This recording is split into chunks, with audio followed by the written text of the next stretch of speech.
Respected dignitaries on end of the dais, my dear friends, colleagues. Okay.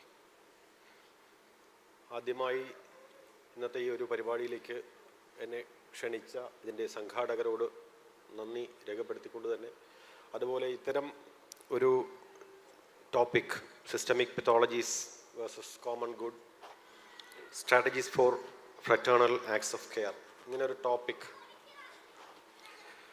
തിരഞ്ഞെടുക്കുകയും അത് ചർച്ച ചെയ്യാൻ താല്പര്യം കാണിക്കുകയും ചെയ്യുന്ന ഈ സംഘടനയോടും ഇതിൻ്റെ സംഘാടകരോടും അവരെ ഞാൻ അഭിനന്ദിക്കുകയും ചെയ്യുന്നു. ഏറ്റവും കാലിക പ്രസക്തമായിട്ടുള്ള അനിവാര്യമായിട്ടുള്ള ഒരു വിഷയം, പ്രത്യേകിച്ച് ആരോഗ്യ പ്രവർത്തകരും ആരോഗ്യ മേഖലയുമായി ബന്ധപ്പെട്ട് നിൽക്കുന്ന എല്ലാവരും വളരെ ആഴത്തിൽ ചർച്ച ചെയ്യേണ്ട ചില വിഷയങ്ങളാണ് ഇതിനോടനുബന്ധിച്ചുള്ളത്. യഥാർത്ഥത്തിൽ ഇപ്പം ഈ ഒരു ടോപ്പിക് ചിലപ്പോൾ ഒരു സാധാരണക്കാരനെ സംബന്ധിച്ചോളം കുറച്ചൊരു കൺഫ്യൂസിങ് ആയിട്ടുള്ളൊരു ടോപ്പിക്കായിട്ട് തോന്നും. ഒരു മെഡിക്കൽ പ്രൊഫഷണലിനെ സംബന്ധിച്ചോളം നമുക്ക് പറയാം, ഒരു രോഗിയിൽ ഒരു ഡിസീസ് ഡയഗ്നോസ് ചെയ്യുന്നു, അതിൻ്റെ പത്തോളജിക്കൽ റീസൺസ് നമ്മൾ കണ്ടുപിടിക്കുന്നു, എന്നിട്ട് അതിൻ്റെ എന്താണോ ക്യൂർ അത് സജസ്റ്റ് ചെയ്യുന്നു. അതൊരു സാധാരണ ഒരു മെഡിക്കൽ മാനേജ്മെൻറ്റ് ആ രീതിയിലാണ് നമ്മൾ ചെയ്യുക. സെയിം തിങ് ഒരു സൊസൈറ്റിയിലോ ഒരു കമ്മ്യൂണിറ്റിയിലേക്ക് അപ്ലൈ ചെയ്യുമ്പോഴത്തേക്കും ആ ഒരു സിസ്റ്റമിക് പത്തോളജി, എന്താണ് ആ സൊസൈറ്റിയുടെ പ്രശ്നങ്ങൾ എന്നുള്ളത് ആഴത്തിൽ മനസ്സിലാക്കി അതിനുള്ള റെമഡിയൽ മെഷേഴ്സ്, എന്താണോ റെസ്പോൺസ്, ഒരു ക്രിയേറ്റീവായിട്ടുള്ള പ്രോഗ്രസീവായിട്ടുള്ള റെസ്പോൺസ് എന്താവണം എന്നുള്ളതിനെക്കുറിച്ചുള്ള ചർച്ചയാണ് ഇതുകൊണ്ട് ഉദ്ദേശിക്കുന്നത് എന്ന് ഞാൻ മനസ്സിലാക്കുന്നു. ഇതിൽ കേരളത്തിൻ്റെ ആരോഗ്യ മേഖലയെക്കുറിച്ചാണ് യഥാർത്ഥത്തിൽ ഇതിൽ നമുക്ക് ചർച്ച ചെയ്യേണ്ടത്. കേരളത്തിലെ പൊതുവായിട്ടുള്ള ആരോഗ്യമേഖലയെക്കുറിച്ചുള്ള പൊതുവായിട്ടുള്ള വിഷയങ്ങളും സ്പെസിഫിക് ആയിട്ടുള്ള ചില കാര്യങ്ങളും ചർച്ച ചെയ്യേണ്ടതുണ്ട്. Being doctors and health workers നമ്മൾ അറിഞ്ഞിരിക്കേണ്ട കുറേ കാര്യങ്ങൾ. ഏറ്റവും പ്രധാനമായിട്ട് എനിക്ക് തോന്നുന്നു രാവിലത്തെ സെഷൻസിലൊക്കെ വളരെ വിശദമായിട്ട് ഒരുപാട് കാര്യങ്ങൾ ഡോക്ടർ ലാലും ഡോക്ടർ സന്തോഷും ബാക്കിയുള്ള എല്ലാ സ്പീക്കേഴ്സും സംസാരിച്ചതായിട്ട് ഞാൻ മനസ്സിലാക്കുന്നു. അതിൻ്റെ ഒരു കണ്ടിന്യൂവേഷനായിട്ട്, ആവർത്തനം ഉണ്ടാവാത്ത രീതിയിൽ തന്നെ അതിൻ്റെ ഒരു കണ്ടിന്യൂവേഷനായിട്ട് കുറേ കാര്യങ്ങൾ കൂടി പറയേണ്ടതുണ്ട് എന്നുള്ളതാണ്. കേരളത്തെക്കുറിച്ച് ആരോഗ്യ മേഖലയായിട്ട് ബന്ധപ്പെട്ടുള്ളവരും അല്ലാത്തവരും മറ്റ് നാട്ടുകാരും ഒക്കെ തന്നെ കേരളം എന്നുള്ളൊരു പ്രദേശത്തെക്കുറിച്ച് കേൾക്കുന്ന മാത്രയിൽ ആദ്യം തന്നെ അവരുടെ മനസ്സിൽ എത്തുക നമ്മുടെ ഇവിടുത്തെ ആരോഗ്യ മേഖലയുടെ മേന്മകളെക്കുറിച്ചായിരിക്കും. കേരള മാതൃക എന്ന് പറഞ്ഞിട്ട് വളരെയധികം ആഘോഷിക്കപ്പെടുന്ന ഒരു, തീർച്ചയായിട്ടും കുറച്ച് നേട്ടങ്ങളുണ്ട്. ആ നേട്ടങ്ങൾ ലോകം മുഴുവൻ ശ്രദ്ധിച്ചിട്ടുമുണ്ട്. നേട്ടങ്ങളുടെ യഥാർത്ഥ കാരണത്തിലേക്ക് വന്നു കഴിഞ്ഞാൽ ഇപ്പോൾ നമ്മളുടെ സംസ്ഥാനം മറ്റ് സംസ്ഥാനങ്ങളുമായിട്ട് താരതമ്യം ചെയ്യുമ്പോൾ പെർ ക്യാപിറ്റ ഇൻകവും വെൽത്തിൻ്റെ കാര്യത്തിലുമൊക്കെ തന്നെ താരതമ്യേന വളരെ മെച്ചപ്പെട്ട ഒരു അവസ്ഥയിലാണ്. അതായത് ദാരിദ്ര്യരേഖയ്ക്ക് താഴെയുള്ളവരുടെ എണ്ണം വളരെ വളരെ പരിമിതമായി 10% താഴെ മാത്രമേ ഉള്ളൂ. ഇപ്പോഴും ദേശീയ തലത്തിൽ ഇത് ഏതാണ്ട് 30% ഉള്ളപ്പോൾ നമ്മുടെ സംസ്ഥാനത്ത് 10% താഴെ മാത്രമേ ഉള്ളൂ. ഒരു 50 വർഷം മുമ്പ് ഇതായിരുന്നില്ല സ്ഥിതി. 1970-കളിൽ 60% മുകളിൽ ജനസംഖ്യയിലെ 60% മുകളിൽ ആൾക്കാരും ദാരിദ്ര്യരേഖയ്ക്ക് താഴെ കഴിഞ്ഞിരുന്ന ഒരു സംസ്ഥാനമായിരുന്നു, ഒരു പ്രദേശമായിരുന്നു നമ്മുടെ സംസ്ഥാനം. അതേസമയം ദേശീയ ശരാശരി അന്ന് 50% ഉള്ളൂ. ദേശീയ ശരാശരിയേക്കാൾ കൂടുതൽ ദരിദ്രരുടെ എണ്ണം ഉണ്ടായിരുന്ന ഇന്ത്യയിലെ ഏറ്റവും ദരിദ്രമായ സംസ്ഥാനങ്ങളിൽ ഒന്നായിരുന്നു 50 വർഷം മുമ്പ് കേരളം. ആ കേരളത്തിൽ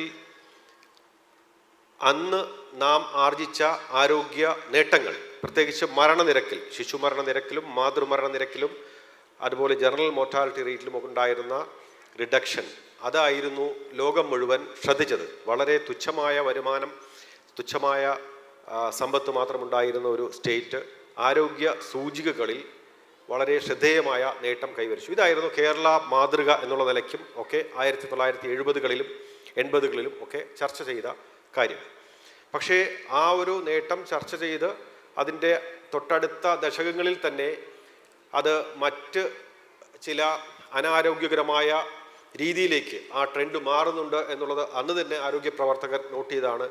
ഒരു low mortality high morbidity phenomenon എന്നുള്ള നിലയ്ക്ക് രോഗാതുരത വർദ്ധിച്ചു വരുന്നു, മരണനിരക്ക് കുറയുന്നു, അതോടൊപ്പം തന്നെ രോഗാതുരത വർദ്ധിച്ചു വരുന്നു.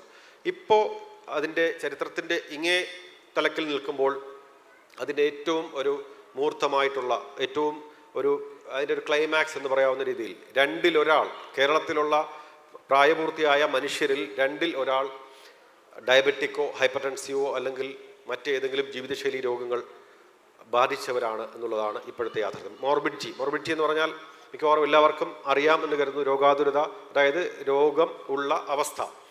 അത് ഇന്ത്യയിൽ തന്നെ ഏറ്റവും കൂടുതൽ ഇപ്പം ഈ ആഴ്ച കഴിഞ്ഞ ഒരാഴ്ചയ്ക്കുള്ളിൽ വന്നതേ ഉള്ളൂ റിപ്പോർട്ട്. ഏറ്റവും ലേറ്റസ്റ്റ് ആയിട്ടുള്ള national sample survey organisation report.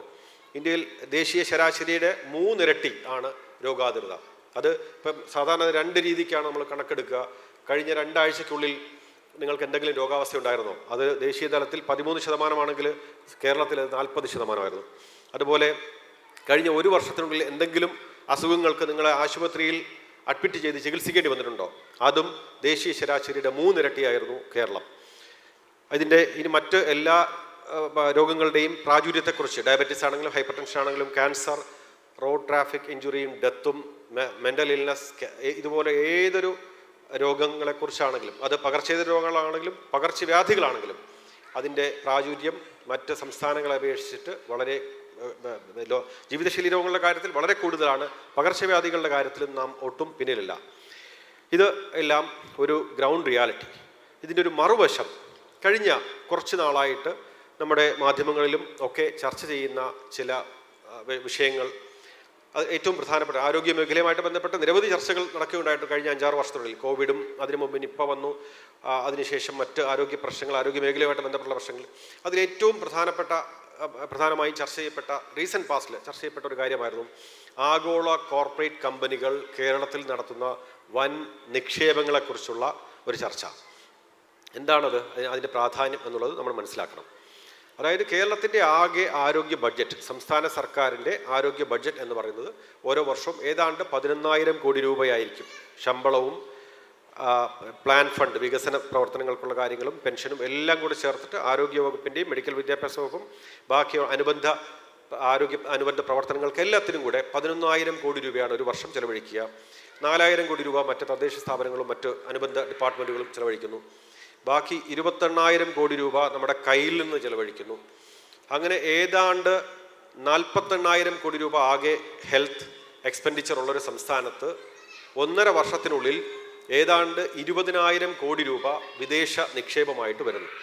കേരളത്തിലെ സ്വകാര്യ ആശുപത്രികൾ ടേക്ക് ഓവർ ചെയ്യുന്ന രീതിയിലേക്ക്, അതിൻ്റെ നിയന്ത്രണം ഏറ്റെടുക്കുന്ന രീതിയിലേക്ക് 20,000 കോടി രൂപ 1.5 വർഷത്തിനുള്ളിൽ നിക്ഷേപമായിട്ട് വരുന്നു. അത് ഈ സാധാരണഗതിയിൽ വിദേശ നിക്ഷേപം എന്ന് പറഞ്ഞാൽ വളരെ ശ്ലാഘനീയമായ, നമ്മൾ സന്തോഷിക്കേണ്ട ഒരു കാര്യം അല്ലേ എന്ന് ചോദിക്കാം. തീർച്ചയായിട്ടും മറ്റേത് മേഖലയിലാണെങ്കിലും നമ്മൾ അത് കാണുമ്പോൾ സന്തോഷിക്കണം.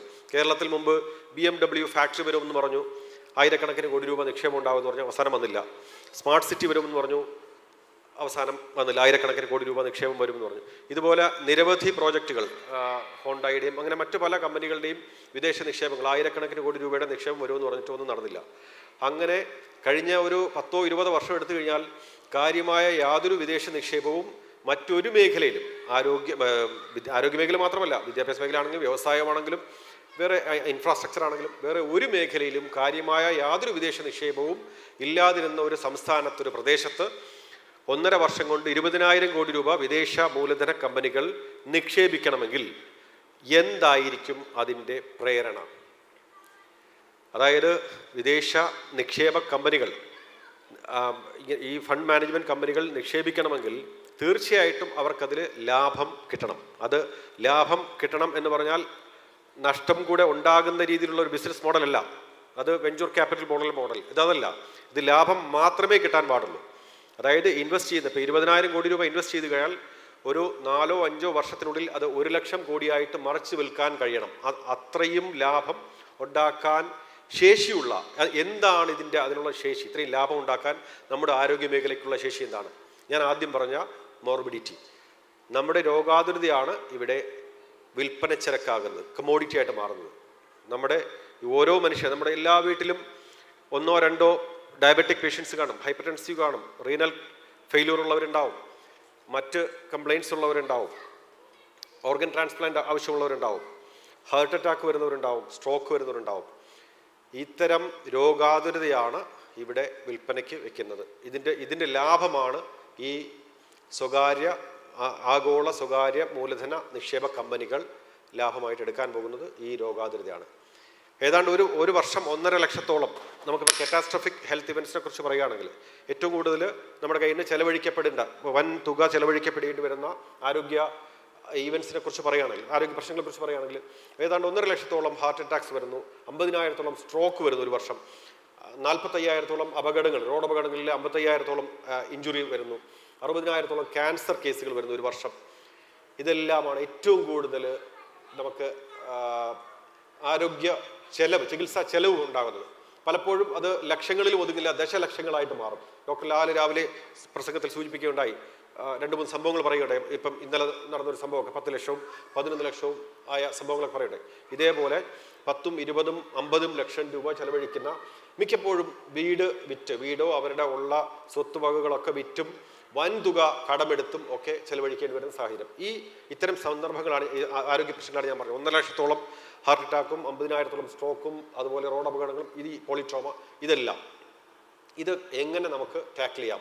ഈ ആഗോള നിക്ഷേപ കമ്പനികളുടെ ഇപ്പം നിക്ഷേപം വന്നു കഴിഞ്ഞാൽ നമുക്ക് കൂടുതൽ സൗകര്യങ്ങൾ വരാം, കൂടുതൽ ചികിത്സാ നിലവാരം ഉയർത്താൻ സാധിക്കും, അത് ജനങ്ങൾക്ക് പ്രയോജനകരമാകും എന്നൊക്കെ നമുക്ക് പറയാം തീർച്ചയായിട്ടും. അല്ലെങ്കിൽ വിദേശത്ത് പോയി ചികിത്സിക്കേണ്ടതിന് പകരം നമുക്ക് ഇവിടെ തന്നെ ചികിത്സിച്ചുകൂടെ എന്നുള്ളതൊക്കെ. അതുപോലെ ചികിത്സാ നിലവാരം ഉയരും എന്നുള്ളതാണ് ഒരു പ്രധാനം. ആരോഗ്യ പ്രവർത്തകർ പോലും ഇതിനെ ന്യായീകരിച്ചുകൊണ്ട് പറയാറുള്ളത് ചികിത്സാ നിലവാരം ഉയരില്ല എന്നുള്ളതാണ്. ഇതിന് നമുക്ക് പറയാൻ പറ്റുന്ന ഒരു ഉദാഹരണം, ഇപ്പം കേരളത്തിൽ നിക്ഷേപങ്ങൾ നടത്തിയിട്ടേ ഉള്ളൂ. ഇനി എന്താണ് സംഭവിക്കുക എന്നുള്ളതിനെക്കുറിച്ച് പ്രവചിക്കാൻ നമുക്ക് കഴിയില്ല. പക്ഷേ ഒരനുഭവമുണ്ട്. 20 വർഷം മുമ്പുള്ള അമേരിക്കയുടെ അനുഭവമാണ് 20 വർഷത്തിനിപ്പുറം കേരളത്തിൽ ഉണ്ടാകാൻ പോകുന്നത്. അമേരിക്കയിൽ പ്രൈവറ്റ് ഇക്വിറ്റി ഫണ്ട് നിക്ഷേപം ആരോഗ്യമേഖല അവിടുത്തെ ആരോഗ്യമേഖല ഏതാണ്ട് $5 ട്രില്യൺ അസറ്റ്സ് ഉള്ള ആരോഗ്യമേഖലയിലേക്ക് പ്രൈവറ്റ് ഇക്വിറ്റി കമ്പനികൾ നിക്ഷേപം വരുന്നു. 2000 ആണ്ടിന് ശേഷം. അത് 2006 വരെയായിരുന്നു ഏറ്റവും കൂടുതൽ നിക്ഷേപം ഉണ്ടായത്. അവിടെയും ഇതേപോലുള്ള ഡിബേറ്റ്സ് നടക്കുകയുണ്ടായി, അക്കാഡമിക് സർക്കിളുകളിലും ആരോഗ്യ മേഖലയിലുമൊക്കെ. ഇതിനെക്കുറിച്ച് ഹാർവാർഡ് യൂണിവേഴ്സിറ്റിയോട് വളരെ വിശദമായിട്ടൊരു പഠനം നടത്തുകയുണ്ടായി. അമേരിക്കയിലെ തന്നെ national institute of health fund ചെയ്തിട്ട്, ഗവൺമെൻറ് ഏജൻസിയായ NIH ഫണ്ട് ചെയ്തിട്ടുള്ളൊരു പഠനം നടത്തുകയുണ്ടായി. 10 വർഷം 2009 മുതൽ 2019 വരെ അമേരിക്കയിലെ പ്രധാനപ്പെട്ട സ്വകാര്യ ആശുപത്രികളിൽ ഉള്ള എമർജൻസി മെഡിസിൻ ഡിപ്പാർട്ട്മെൻറ്റിൽ വന്ന കേസുകളുടെ ചികിത്സാ നിലവാരം താരതമ്യം ചെയ്തുകൊണ്ട് ഏതാണ്ട് 49 പ്രൈവറ്റ് ഇക്വിറ്റി ഫണ്ടഡ് ആയിട്ടുള്ള ഹോസ്പിറ്റലുകളും 293 പ്രൈവറ്റ് ഇക്വിറ്റി ഫണ്ട് ഇല്ലാത്ത ഹോസ്പിറ്റലുകളുമായിട്ട് താരതമ്യം ചെയ്തു പഠിക്കുകയുണ്ടായി. 10 ലക്ഷം രോഗികളുടെ ചികിത്സയുടെ ഔട്ട്കം എന്താണെന്നുള്ളത്.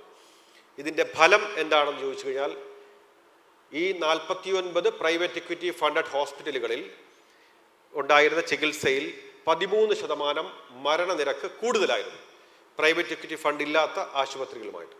അപ്പം നമ്മൾ ആദ്യം പറഞ്ഞ ഈ ഇൻവെസ്റ്റ്മെൻറ്റ് കൂടിക്കഴിഞ്ഞാൽ ചികിത്സാ നിലവാരം ഉയരും എന്നുള്ള വാദത്തിൻ്റെ പ്രസക്തി, അതിൻ്റെ മുന അവിടെ ഒടിയുകയാണ്.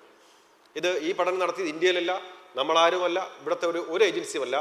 ഇത് ഈ കോർപ്പറേറ്റ് ഏജൻസികളെല്ലാം, പ്രധാനപ്പെട്ട ഫണ്ടിങ് ഏജൻസികളെല്ലാം നിലകൊള്ളുന്ന അമേരിക്കയിൽ തന്നെ നടന്നൊരു പഠനമാണ് ഞാൻ പറഞ്ഞത്. സെയിം തിങ് നമുക്കിവിടെയും ആവർത്തിച്ചുകൂടാ ഇല്ലെന്ന് മാത്രമല്ല, അത് ആവർത്തിക്കാനുള്ള സാധ്യതയാണ് ഏറ്റവും കൂടുതൽ. പ്രത്യേകിച്ച് അമേരിക്കയിൽ വളരെ കർശനമായിട്ടുള്ള രോഗികളുടെ അവകാശങ്ങളെ സംബന്ധിച്ചും ആശുപത്രികളിലെ ചികിത്സാ നിലവാരത്തെ സംബന്ധിച്ചും കർശനമായിട്ടുള്ള നിയന്ത്രണങ്ങളും നിയമങ്ങളും ഉള്ള ഒരു പ്രദേശമാണ് അവിടെ. അതേസമയം നമ്മുടെ നാട്ടിൽ അക്കാര്യത്തിൽ വളരെ വളരെ ദുർബലമായിട്ടുള്ള രോഗികളുടെ അവകാശങ്ങൾ സംരക്ഷിക്കുന്ന കാര്യത്തിലും അതുപോലെ ചികിത്സാ നിലവാരം കാത്തുസൂക്ഷിക്കുന്ന കാര്യത്തിലും വളരെ ദുർബലമായിട്ടുള്ള നിയമങ്ങൾ മാത്രമുള്ള നമ്മുടേതുപോലുള്ള ഒരു നാട്ടിൽ തീർച്ചയായിട്ടും ഇക്കാര്യത്തിൽ ഒരുപാട് പഴുതുകൾ അവശേഷിക്കുന്നുണ്ട്. അത് ചികിത്സയിൽ വൻതോതിലുള്ള ഒരു ലാഭം കൊയ്തെടുക്കാനുള്ള അവസരം അവർക്ക് നൽകും എന്നുള്ളതാണ് നമ്മൾ ഇത്തരണത്തിൽ ഒരു ആശങ്കയായിട്ട് തോന്നാറുള്ളത്, ആരോഗ്യ പ്രവർത്തകൻ എന്നുള്ള നിലയ്ക്ക്. ഇതിൽ നമുക്ക് എന്താണ് ചെയ്യാൻ സാധിക്കുക? ഇത്തരമൊരു സാഹചര്യത്തിൽ എന്താണ് ചെയ്യാൻ സാധിക്കുക? ഒന്ന്, ഈ പറഞ്ഞ ആരോഗ്യ നിയമങ്ങൾ, ഈ ആശുപത്രികളെ കുറിച്ചും അതുപോലെ ചികിത്സാ നിലവാരത്തെക്കുറിച്ചും ഒക്കെ ഉള്ള കൃത്യമായുള്ള നിയമങ്ങളും അത് എൻഫോഴ്സ് ചെയ്യുന്ന രീതിയിലേക്കും നമ്മുടെ ആരോഗ്യ സംവിധാനവും സർക്കാർ സംവിധാനങ്ങളൊക്കെ ആ രീതിയിലേക്ക് മാറുക എന്നുള്ളതാണ് ഒരു പ്രധാന കാര്യം. അതിനേക്കാൾ ഉപരി ഏറ്റവും പ്രധാനമായിട്ട് ചെയ്യേണ്ട 2 കാര്യങ്ങൾ, കേരളം ഏറ്റവും കൂടുതൽ പ്രാധാന്യം കൊടുക്കേണ്ട 2 കാര്യങ്ങൾ. ഒന്നാമത്തെ കാര്യം, കേരളത്തിൻ്റെ ഏറ്റവും പ്രധാനമായിട്ടുള്ള 2 കാര്യം ഞാൻ ആദ്യം സൂചിപ്പിച്ചതുപോലെ ഔട്ട് ഓഫ് പോക്കറ്റ് എക്സ്പെൻഡിച്ചർ. ആകെ 48,000 കോടി രൂപയിൽ 28,000 കോടി രൂപ നമ്മുടെ ഓരോരുത്തരുടെയും കയ്യിൽ നിന്ന് ചെലവഴിക്കേണ്ട ഔട്ട് ഓഫ് പോക്കറ്റ് എക്സ്പെൻസ് ഇന്ത്യയിൽ ഏറ്റവും കൂടുതൽ ഉള്ള സംസ്ഥാനമാണ് കേരളം. ആ എക്സ്പെൻസ് കുറയ്ക്കണം. ആ എക്സ്പെൻസ് കുറയ്ക്കണമെങ്കിൽ പബ്ലിക് സ്പെൻഡിങ് കൂട്ടണം. പബ്ലിക് സ്പെൻഡിങ് കൂട്ടുക എന്ന് അതോടൊപ്പം തന്നെ നമുക്ക് രോഗാതുരത കുറയ്ക്കാൻ സാധിക്കണം. ഈ നേരത്തെ പറഞ്ഞ ഡയബറ്റിക് പേഷ്യൻസിൻ്റെ എണ്ണവും ഹൈപ്പർടെൻസീവ് പേഷ്യൻസിൻ്റെ എണ്ണവും അതുപോലെ സ്ട്രോക്ക് വരുന്ന പേഷ്യൻസിൻ്റെ എണ്ണവും ഹൃദയാഘാതം വരുന്ന രോഗികളുടെ എണ്ണവും ക്യാൻസർ വരുന്ന രോഗികളുടെ എണ്ണവും കുറയ്ക്കണം. എന്നാൽ മാത്രമേ നമുക്ക് ആരോഗ്യ ചെലവുകൾ കുറയ്ക്കാൻ സാധിക്കുകയുള്ളൂ. അതിന് എന്ത് ചെയ്യാൻ സാധിക്കും എന്നുള്ളതാണ് നമ്മുടെ ഇതിൻ്റെ റെമഡിയൽ മെഷേഴ്സായിട്ട് ആലോചിക്കേണ്ടത്. ഒന്ന്, ഇപ്പം ഞാനൊരു ഉദാഹരണം പറയാം. ജീവിതശൈലി രോഗങ്ങളെക്കുറിച്ച്, ഇപ്പം ജീവിതശൈലി രോഗങ്ങളെക്കുറിച്ചാണ് പ്രധാനമായിട്ട് പറഞ്ഞത്. പകർച്ചവ്യാധികളെക്കുറിച്ച് നമുക്ക് വിശദമായിട്ട് വേറെയും പറയാനുണ്ട്. ജീവിതശൈലി രോഗങ്ങളെക്കുറിച്ച് പറയുകയാണെങ്കിൽ ഒരു ഉദാഹരണം, പ്രമേഹമാണെങ്കിലും രക്താതിമർദ്ദമാണെങ്കിലും സ്ട്രോക്ക് അതുപോലെ ഹാർട്ട് അറ്റാക്ക്, ഇതെല്ലാം നമുക്ക് പ്രിവെൻഷന് വേണ്ടിയിട്ട് പ്രധാനമായിട്ടും പറയാറുള്ളത് ഒന്ന് ഫിസിക്കലി ആക്റ്റീവ് ആകുക എന്നുള്ളത്, കായിക വ്യായാമം ഉണ്ടാവുക. എല്ലാ മനുഷ്യരോടും നമ്മൾ ആരോഗ്യ പ്രവർത്തകർ നിരന്തരം എല്ലാ ദിവസവും എപ്പോഴും ഉപദേശിക്കാറുള്ളത് കായിക വ്യായാമം പ്രോത്സാഹിപ്പിക്കാനായിട്ട് പറയും. കായിക വ്യായാമം ചെയ്യാൻ പറ്റും. ദിവസവും അരമണിക്കൂർ മുതൽ 3/4 മണിക്കൂർ 40 മിനിറ്റ് വരെ 30 to 40 minutes ബ്രിസ്ക് വാക്കിംഗ് ആണ് നമ്മൾ സാധാരണ റെക്കമെൻഡ് ചെയ്യാറുള്ളത്. എല്ലാ ആഴ്ചയിലും 5-6 ദിവസമെങ്കിലും ആ രീതിയിൽ വ്യായാമം ചെയ്യാൻ പറയുന്നു. അതല്ലെങ്കിൽ അതിൻ്റെ ഓൾട്ടർനേറ്റീവ്സ് എന്താണെങ്കിലും ചെയ്യാൻ പറയുന്നു. രണ്ടാമത്തെ ഒരു റിസ്ക് ഫാക്ടർ അൺഹെൽത്തി ഡയറ്റ് ആണ്. അത് മാറ്റിയിട്ട് ഹെൽത്തി ഡയറ്റ് ആയിട്ട് മാറണം. അതായത് നമ്മുടെ എന്താണ് കേരളം എന്തുകൊണ്ടാണ് ഇങ്ങനെ പ്രമേഹ തലസ്ഥാനം അല്ലെങ്കിൽ കാർഡിയോവാസ്കുലർ ഡിസീസ് തലസ്ഥാനം? കേരളത്തിന് മാത്രം എന്താണ് പ്രത്യേകത? ഇവിടെ മാത്രം എന്തെങ്കിലും പ്രത്യേക ജനറ്റിക് ഫാക്ടർ ഉണ്ടോ? എന്താണ് ഈ പ്രശ്നം? ഇന്ത്യയിലെ മറ്റ് സംസ്ഥാനങ്ങളുമായിട്ടും മറ്റ് രാജ്യങ്ങളുമായിട്ടും എന്താണ് പ്രശ്നം? പ്രശ്നം നമ്മളുടെ ആഹാര രീതികളും വ്യായാമം ഇല്ലായ്മയും തന്നെയാണ്. അതായത് ഇപ്പം ICMRന്റെ ഇൻ ഡയാബ് സ്റ്റഡി 2022 സ്റ്റഡി കാണിക്കുന്നത് 70% പേരും ഫിസിക്കലി ഇനാക്റ്റീവാണ്. പ്രായപൂർത്തിയായവരിൽ 70% പേരും. അതുപോലെ അൺഹെൽത്തി ഡയറ്റ്. അപ്പോൾ ഇത് നമുക്ക് ഹെൽത്തി ഡയറ്റ് സജസ്റ്റ് ചെയ്യാം. ചോറിൻ്റെ കൺസപ്ഷൻ കുറയ്ക്കുക, മധുര പലഹാരങ്ങളുടെ കൺസപ്ഷൻ കുറയ്ക്കുക, ഓയിലിൻ്റെ കൺസപ്ഷൻ കുറയ്ക്കുക, ഇതൊക്കെ നമുക്ക് പറയാം. അതോടൊപ്പം ഫിസിക്കലി ആക്റ്റീവ് ആകാനായിട്ട് പറയുന്നു. നമ്മൾ നടക്കാൻ പറയുന്നു. ഇവരെവിടെ പോയി നടക്കും? ഞാൻ ആക്ച്വലി ഇതിൻ്റെ ഒരു സ്റ്റേറ്റിൻ്റെ റെസ്പോൺസിബിലിറ്റിയിലേക്ക് വരുന്നത്, സൊസൈറ്റി എന്നുള്ളതിലേക്ക് നമ്മുടെ റെസ്പോൺസിബിലിറ്റി. നമ്മൾ ഈ പറയുന്ന രോഗികൾ എന്ന് പറഞ്ഞാൽ സാധാരണ ഇവിടെ ഇരിക്കുന്ന മനുഷ്യരിൽ നമ്മൾ എടുത്തു കഴിഞ്ഞാൽ നേരത്തെ പറഞ്ഞ പോലെ 2-ൽ 1 ഏതെങ്കിലും ജീവിതശൈലി രോഗങ്ങൾക്ക് വിധേയരായിരിക്കും. ഇവരോട് നടക്കാൻ പറയും. എവിടെ നടക്കും ഇവർ? അതിന് ഒന്നുകിൽ ഗ്രൗണ്ട് വേണം, അല്ലെങ്കിൽ പാർക്ക് വേണം, സേഫ് ആയിട്ടുള്ള പെഡസ്ട്രിയൻ പാസേജ് വേണം, വാക്ക് വേകളോ ജോഗിങ് ട്രാക്കുകളോ ഒക്കെ വേണം. കേരളത്തിൽ എവിടെയാണതുള്ളത്? എവിടെയാണ് ഈ ഗ്രൗണ്ടുകളുള്ളത്? ഇപ്പോൾ തിരുവനന്തപുരം നഗരത്തിൻ്റെ മാത്രം കണക്കെടുത്ത് പറഞ്ഞ് അത് ലഭ്യമാണ്. അവിടെ ഏതാണ്ട് 101 വാർഡുകളിൽ ആകെ 35 വാർഡുകളിലെ ഒരു പരിമിതമായിട്ടുള്ള ഒരു പ്ലേ ഗ്രൗണ്ടോ റിക്രിയേഷൻ ഫെസിലിറ്റിയോ പാർക്കോ എങ്കിലും ഉള്ളൂ. ബാക്കി 66 വാർഡുകളിലും ഇതൊന്നുമില്ല. തിരുവനന്തപുരം എന്ന് പറയുന്നത് കേരളത്തിലെ താരതമ്യേന ഏറ്റവും മികച്ച നഗരങ്ങളിലൊന്നാണ്. മറ്റ് സ്ഥലങ്ങളുടെ കാര്യം നമുക്ക് പറയണ്ട. ഏതാണ്ട് ഈ 3.5 കോടി ജനങ്ങൾ തിങ്ങി ഞെരുങ്ങി ഏതാണ്ട് 900-ലധികം ജനസാന്ദ്രതയുള്ള ഇനി 2036 ആകുമ്പോൾ 96% പേരും നഗരവാസികളായി മാറുന്ന അല്ലെങ്കിൽ നഗരവൽകൃതമായി മാറുന്ന, അശാസ്ത്രീയമാണെങ്കിലും കേരളത്തെക്കുറിച്ചാണ് ഞാൻ സംസാരിക്കുന്നത്. അന്ന് ഏതാണ്ട് 3-ൽ 1 60 വയസ്സിന് പ്രായപൂർത്തിയായവരായിരിക്കും. 60 വയസ്സിന് മുകളിൽ പ്രായമുള്ള ആ ഒരു ഡെമോഗ്രഫിക് ട്രാൻസിഷൻ നടന്നിട്ടുണ്ടാവും. ആ ഒരു സ്ഥലത്തെക്കുറിച്ചാണ് പറയുന്നത്. നമ്മൾ അവസാനം റോഡിലിറങ്ങി നടക്കും. ഈ പറയുന്ന രോഗികൾ അവസാനം റോഡിലിറങ്ങി നടക്കും. വ്യായാമം ചെയ്യാൻ പറഞ്ഞു, ഡോക്ടർ പറഞ്ഞതല്ലേ, റോഡിലിറങ്ങി നടക്കും. എന്താണ് സംഭവിക്കുക? റോഡിലിറങ്ങി നടന്നു കഴിഞ്ഞാൽ എന്തായിരിക്കും സംഭവിക്കുക? റോഡിലിറങ്ങി നടന്നു കഴിഞ്ഞാൽ നമ്മുടെ കേരളത്തിലെ തെരുവുകളിൽ, റോഡുകളിൽ ഇറങ്ങി നടന്നാൽ എന്തായിരിക്കും സംഭവിക്കുക? വ്യായാമത്തിന് വേണ്ടി നടക്കാൻ പോകുന്നു. ഒരു വർഷം രാവിലെ ഇവിടെ കണക്ക് ചർച്ച ചെയ്യപ്പെടുകയുണ്ടായി. 45,000 റോഡ് അപകടങ്ങൾ ഉണ്ടാകുന്നു. അതിൽ 4,500 പേർ മരിക്കുന്നു. അതിൽ 1,500 പേർ പെഡസ്ട്രിയൻസ് ആണ്. 3-ൽ 1 അപകടത്തിൽ പെടുന്നവരും മരിക്കുന്നവരിലും 3-ൽ 1 കാൽനടക്കാരാണ്. നമുക്ക് എവിടെയാണ് സേഫ് പെഡസ്ട്രിയൻ പാസേജ് ഉള്ളത്? എവിടെയാണ് വാക്ക് വേ ഉള്ളത്? കാൽനടക്കാരൻ്റെ അവകാശത്തെക്കുറിച്ച് ആരെങ്കിലും സംസാരിക്കുന്നുണ്ടോ? ഇതിൽ നമ്മൾ റോഡ് അപകടം എന്നുള്ള ഒരു വലിയൊരു ആ കാറ്റഗറിയിൽ പെടുത്തി പറയുന്നു. അവർ വണ്ടി ഓടിച്ചിട്ടില്ല, ഡ്രൈവിംഗ് ലൈസൻസ് ഇല്ല, ഒരു വണ്ടിയിൽ കയറിയിട്ട് പോലും ഇല്ലാത്ത മനുഷ്യനാണ് വണ്ടി ഇടിച്ച് മരിക്കുന്നത്. വാഹന അപകടത്തിൻ്റെ കണക്കിൽ പെടുന്നത്. നമ്മുടെ കാൽനടക്കാരൻ്റെ അവകാശങ്ങളെക്കുറിച്ച് സംസാരിക്കാൻ ആരുമില്ല. അതുപോലെ ഇതിൽ ഒരേ സമയം കാൽനടക്കാരൻ്റെ അവകാശം, ജീവിക്കാനുള്ള അവകാശം എന്നുള്ളതിനേക്കാൾ ഉപരി ആരോഗ്യത്തിന് വേണ്ടി നടക്കുന്നവരുണ്ട്. അവർക്ക് സേഫ് ആയിട്ടുള്ള പെഡസ്ട്രിയൻ പാസേജുകളും വാക്ക് വേകളും റിക്രിയേഷൻ ഫെസിലിറ്റികളും നൽകേണ്ടത് സംസ്ഥാനത്തിൻ്റെ റെസ്പോൺസിബിലിറ്റിയാണ്. നേരത്തെ രാവിലെ തന്നെ പറഞ്ഞുകൊണ്ട് സ്റ്റേറ്റ് സബ്ജക്റ്റാണ് പബ്ലിക് ഹെൽത്ത്. സ്റ്റേറ്റ് സബ്ജക്റ്റ് തന്നെ യഥാർത്ഥത്തിൽ ഭരണഘടനയുടെ 73-74 ഭേദഗതികളിലൂടെ അത് പഞ്ചായത്തി രാജ് നഗരപാലിക ആക്ടിലൂടെ തദ്ദേശ സ്ഥാപനങ്ങൾക്കാണ് അതിൻ്റെ ഇംപ്ലിമെൻറ്റേഷൻ റെസ്പോൺസിബിലിറ്റി വരുന്നത്. പൊതുജനാരോഗ്യ സംവിധാനങ്ങൾ, സാനിറ്റേഷൻ, അനുബന്ധ വേസ്റ്റ് മാനേജ്മെൻറ്റ് പോലുള്ള കാര്യങ്ങൾ നമ്മുടെ തദ്ദേശ സ്ഥാപനങ്ങൾ കഴിഞ്ഞ 30 വർഷമായിട്ട് ഏതാണ്ട് ജനകീയാസൂത്രണം ഇന്ത്യയിൽ തന്നെ ഏറ്റവും വളരെ ശ്രദ്ധേയമായ രീതിയിൽ അധികാര വികേന്ദ്രീകരണവും വികേന്ദ്രീകൃത ആസൂത്രണവും നടക്കുന്ന സംസ്ഥാനത്ത് ഏതാണ്ട് 1.25 ലക്ഷം കോടി രൂപ കഴിഞ്ഞ 30 വർഷത്തിനിടയിൽ തദ്ദേശ സ്ഥാപനങ്ങളിലൂടെ പദ്ധതി വിഹിതമായി ചെലവഴിച്ച സംസ്ഥാനത്ത് എത്ര ഇടങ്ങളിൽ ഇത്തരം പാർക്കുകളും സേഫ് ആയിട്ടുള്ള പെഡസ്ട്രിയൻ പാസേജും വാക്ക് വേകളും ഉണ്ട്? അതുമാത്രമല്ല, പൊതുജനാരോഗ്യവുമായിട്ട് ബന്ധപ്പെട്ടുള്ള എത്രയിടത്താണ് കുടിവെള്ളം ലഭ്യമായിട്ടുള്ള ശുദ്ധജലം? കേരളത്തിലെ 30% പേർക്ക് മാത്രമാണ് ട്രീറ്റഡ് പൈപ്പ് വാട്ടർ കിട്ടുന്നത്. ജലജന്യ രോഗങ്ങളുടെ എണ്ണം നോക്കിക്കഴിഞ്ഞാൽ 5.5 ലക്ഷത്തോളം വയറിളക്ക രോഗങ്ങൾ കഴിഞ്ഞ വർഷം മാത്രം റിപ്പോർട്ട് ചെയ്യുന്നു. 32,000-ഓളം ഹെപ്പറ്റൈറ്റിസ് എ കേസ് റിപ്പോർട്ട് ചെയ്യുന്നു. ഷിഗല്ലയും കോളറയും റിപ്പോർട്ട് ചെയ്യുന്നു. അതുപോലെ ജലത്തിലൂടെ തന്നെ പകരുന്ന മറ്റനുബന്ധ രോഗങ്ങൾ അമീബിക് മെനിഞ്ചൈറ്റിസും ലെപ്റ്റോസ്പൈറോസും 6000 കേസ് എലിപ്പനി ലെപ്റ്റോസ്പൈറോസ്, അതിൽ 400 മരണങ്ങൾ കഴിഞ്ഞ വർഷം മാത്രം. അതുപോലെ അമീബിക് മെനിഞ്ചൈറ്റിസ് ഏതാണ്ട് 200ഓളം കേസുകളും 70 മരണങ്ങളും. ഇതിൻ്റെയൊന്നും കാരണങ്ങൾ പോലും നമുക്ക് കണ്ടെത്താൻ കഴിയുന്നില്ല എന്നുള്ളതാണ് യാഥാർത്ഥ്യം. എന്താണ് അമീബിക് മെനിഞ്ചൈറ്റിസ് ഇങ്ങനെ കേരളത്തിൽ മാത്രം?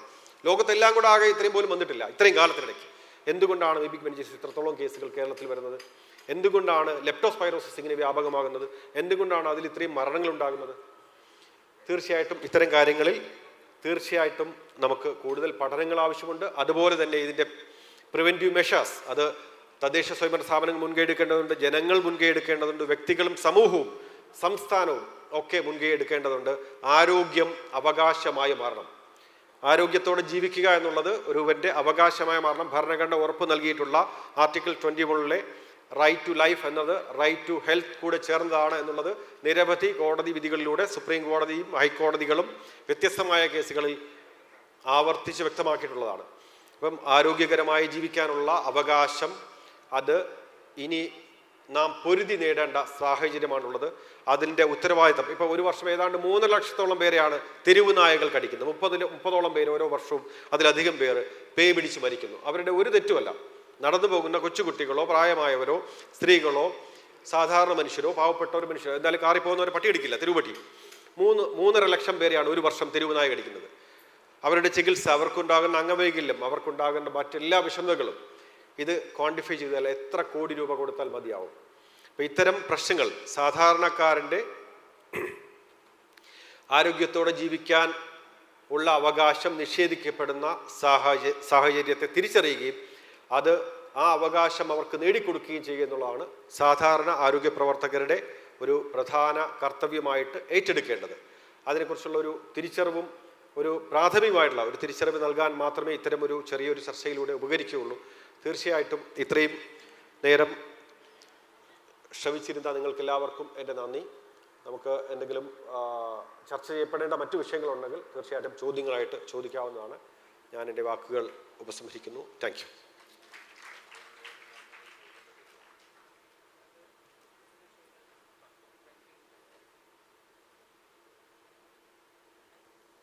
ഹെൽത്ത് ഓഫീസർ ഇവിടെ പ്രസൻറ്റ് ചെയ്തതുമായി ബന്ധപ്പെട്ട് ആഡിങ്സ്, സജഷൻസ്, ചോദ്യങ്ങളുണ്ടെങ്കിൽ ഒരു 5 മിനിറ്റിൻ്റെ ഉള്ളിൽ ചോദിക്കാവുന്ന.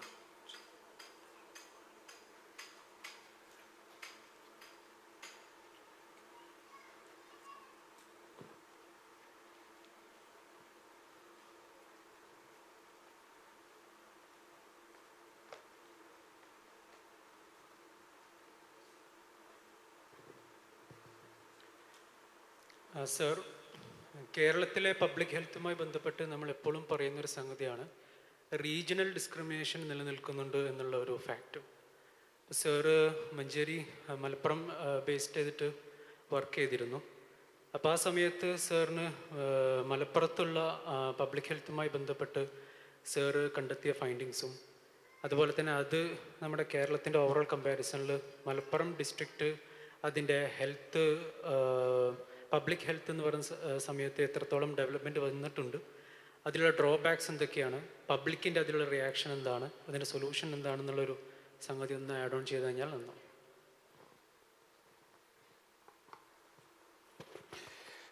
ആരോഗ്യ മേഖലയെക്കുറിച്ച് ഇന്ത്യയിൽ ഇപ്പം നമുക്കൊരു ദേശീയ ആരോഗ്യ നയമുണ്ട്. 2017 ഏറ്റവും അവസാനം. അതിനു മുമ്പ് 2002 ഉണ്ടായിട്ടുണ്ട്. അതിനു മുമ്പ് 1983 ആദ്യത്തെ ആരോഗ്യ നയം, ദേശീയ ആരോഗ്യ നയം വരുന്നത്. അതിനു മുമ്പ് സ്വാതന്ത്ര്യകാലത്ത് ബോർ കമ്മിറ്റി റെക്കമെൻഡേഷൻസ്, ബ്രിട്ടീഷ് ഗവൺമെൻറ്റിൻ്റെ സമയത്ത് തന്നെ തയ്യാറാക്കപ്പെട്ട 46 സബ്മിറ്റ് ചെയ്യപ്പെട്ട ബോർ കമ്മിറ്റി റെക്കമെൻഡേഷൻസ് അനുസരിച്ചായിരുന്നു നമ്മുടെ ആരോഗ്യ നയവും പദ്ധതികളും എല്ലാം ആസൂത്രണം ചെയ്തിരുന്നതും.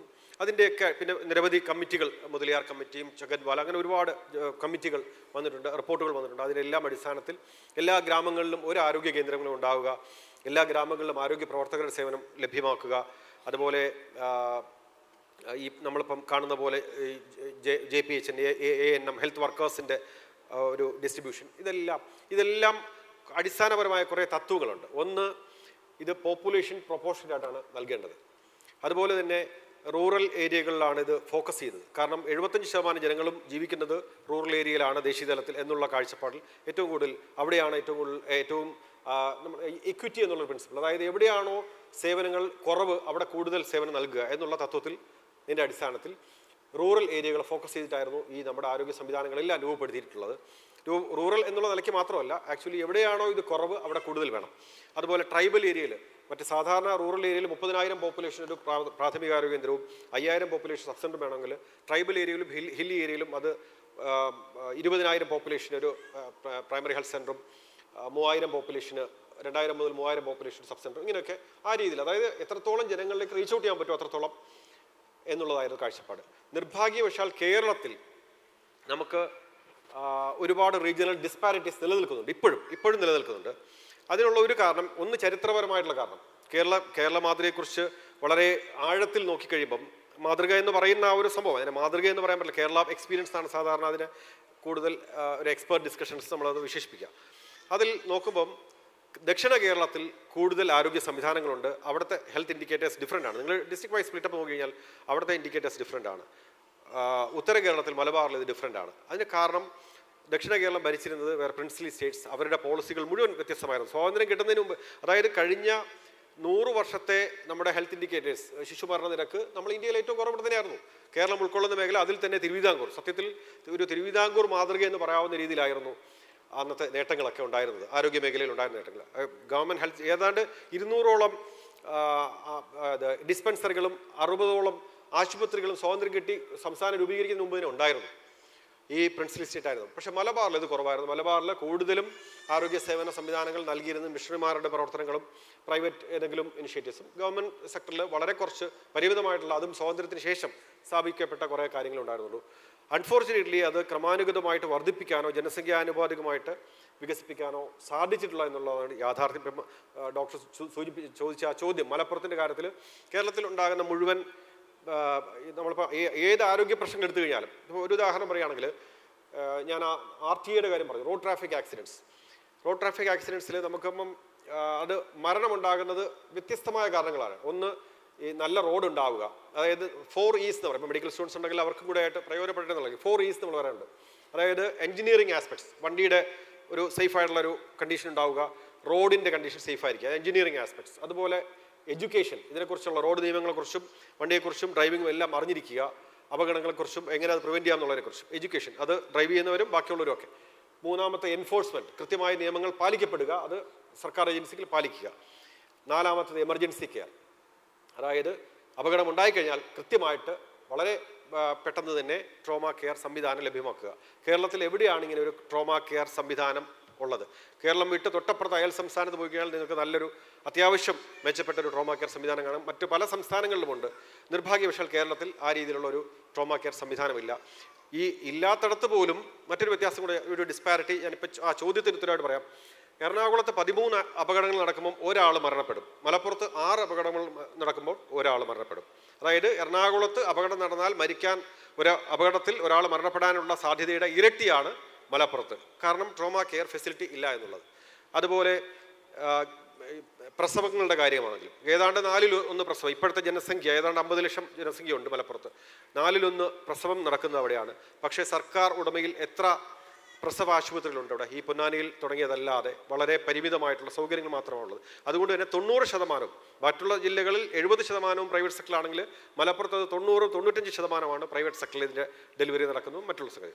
അപ്പോൾ ഈ ഒരു ഡിസ്പാരിറ്റി നല്ലവണ്ണം ഉണ്ട്. അത് പരിഹരിക്കുക എന്നുള്ളതാണ്. കാരണം ഇതെല്ലാം ഇതൊരു വിഷ്യസ് സൈക്കിളാണ് ആക്ച്വലി. ആരോഗ്യ പ്രവർത്തകരുടെ എണ്ണം, ആരോഗ്യ സംവിധാനങ്ങളുടെ എണ്ണം ഇത് വർദ്ധിക്കുന്നതിനനുസരിച്ച് ആരോഗ്യ നില, ഓവറോൾ ഹെൽത്ത് ഇൻഡിസസ് മെച്ചപ്പെടും. സ്വാഭാവികമായിട്ടും ജനനിരക്ക് കുറയും. ആ ഹെൽത്ത് ഇൻഡിക്കേറ്റേഴ്സിലെല്ലാം അത് റിഫ്ലക്റ്റ് ചെയ്യും. അപ്പോൾ ഇത് നമ്മൾ ആ രീതിയിലുള്ള ഇൻവെസ്റ്റ്മെൻറ്റ് നടത്തിയില്ലെങ്കിൽ തീർച്ചയായിട്ടും അത് ആരോഗ്യം വീണ്ടും ഡിറ്റീരിയറേറ്റ് ചെയ്യുന്ന അവസ്ഥ ഉണ്ടാകും. അതുപോലെ ട്രൈബൽ ഏരിയയിലെ ഇൻഫൻറ്റ് മോർട്ടാലിറ്റി, നമ്മൾ സാധാരണ ഇപ്പം അമേരിക്കയുടെ ഇൻഫൻറ്റ് മോർട്ടാലിറ്റി റേറ്റ് ആണ് കേരളത്തിൻ്റെ എന്ന് പറയുമ്പോൾ 1000-ന് 5 എന്ന് പറയുമ്പം ട്രൈബൽ ഏരിയയിൽ 40 ദേശീയ ശരാശരിയുടേക്കാൾ കൂടുതലാണ്. 25 ആണ് ദേശീയ തലത്തിൽ ഇൻഫൻറ്റ് മോർട്ടാലിറ്റി റേറ്റ് എങ്കിൽ നമ്മുടെ ട്രൈബൽ ഏരിയയിൽ 35 മുതൽ 40 വരെയാണ് ഇൻഫൻറ്റ് മോർട്ടാലിറ്റി റേറ്റ്.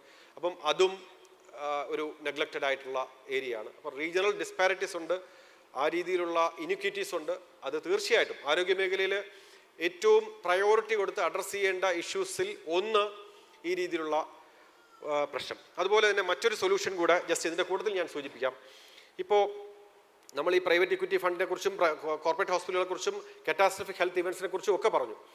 നമുക്ക് സർക്കാർ ഉടമയിൽ എത്ര സ്ഥലങ്ങളിൽ ഡോക്ടർ ലാൽ രാവിലെ സൂചിപ്പിക്കുകയുണ്ടായി ഇതുപോലത്തെ കാര്യങ്ങൾ, ചികിത്സ, ഇപ്പോൾ ഹാർട്ട് അറ്റാക്ക് വരുന്നത് സ്ട്രോക്കിൻ്റെയും ഒക്കെ ചികിത്സയുടെയും പ്രശ്നങ്ങളും അതിൻ്റെ ചിലവുമൊക്കെ. സർക്കാർ ഉടമയിൽ എത്ര സ്ഥലങ്ങളിൽ 24/7 സൂപ്പർ സ്പെഷ്യാലിറ്റി കെയർ ആരോഗ്യവകുപ്പിൻ്റെ കീഴിലുണ്ട്? അവിടെ എല്ലാം ഈ പറഞ്ഞ പോലെ ഉച്ചയ്ക്ക് ശേഷം പൂട്ടിപ്പോകുന്ന അവസ്ഥയാണ്. അപ്പോൾ അതുകൊണ്ട് അറ്റ്ലീസ്റ്റ് ഇപ്പം നല്ല രീതിയിൽ നടക്കുന്ന സുസജ്ജമായ മെഡിക്കൽ കോളേജിൽ താരതമ്യേന ഇപ്പോൾ തിരുവനന്തപുരം, ആലപ്പുഴ, കോട്ടയം, തൃശ്ശൂർ, കോഴിക്കോട്, കണ്ണൂർ ഇത്തരം സ്ഥലങ്ങൾ ഒഴിച്ച് മറ്റ് ജില്ലകളിലെങ്കിലും ഉള്ള ജില്ലാ ആശുപത്രികളോ ജനറൽ ആശുപത്രികളോ ഒരു ആശുപത്രിയെങ്കിലും 24/7 സൂപ്പർ സ്പെഷ്യാലിറ്റി കെയർ, എല്ലാവിധ ട്രോമയ്ക്കും എല്ലാവിധ മെഡിക്കൽ എമർജൻസീസും, ഹാർട്ട് അറ്റാക്കും സ്ട്രോക്കും അതുപോലെ മറ്റ് എമർജൻസീസ് എല്ലാം ഹാൻഡിൽ ചെയ്യാൻ പറ്റുന്ന രീതിയിലേക്ക് എക്വിപ്പ് ചെയ്തെടുക്കുക എന്നുള്ളതായിരിക്കണം സ്റ്റേറ്റിൻ്റെ ഒരു പ്രയോറിറ്റി. തീർച്ചയായിട്ടും അതിലിപ്പം ഏത് രാഷ്ട്രീയ പാർട്ടികൾ ഇനി അധികാരത്തിൽ വന്നാലും, കാരണം ഇപ്പോഴത്തെ മാനിഫെസ്റ്റോകളൊക്കെ നോക്കിക്കഴിഞ്ഞാൽ എല്ലാവരുടെയും മാനിഫെസ്റ്റോയിൽ ഇതുപോലത്തെ പരാമർശങ്ങളുണ്ട്. നമുക്കതുകൊണ്ട് തന്നെ അതുപോലത്തെ സംവിധാനങ്ങൾ വരും എന്ന് പ്രതീക്ഷിക്കാം. ആരോഗ്യ പ്രവർത്തകർ എന്നുള്ള നിലയ്ക്ക് ഇത്തരം ആവശ്യങ്ങൾ നാം ഏറ്റെടുക്കേണ്ടതുണ്ട്. തീർച്ചയായിട്ടും അത് ജനങ്ങളുടെ ഭാഗത്തുനിന്നുള്ള ഡിമാൻഡായിട്ട് മാറേണ്ടതുണ്ട്. തീർച്ചയായും. Thank you.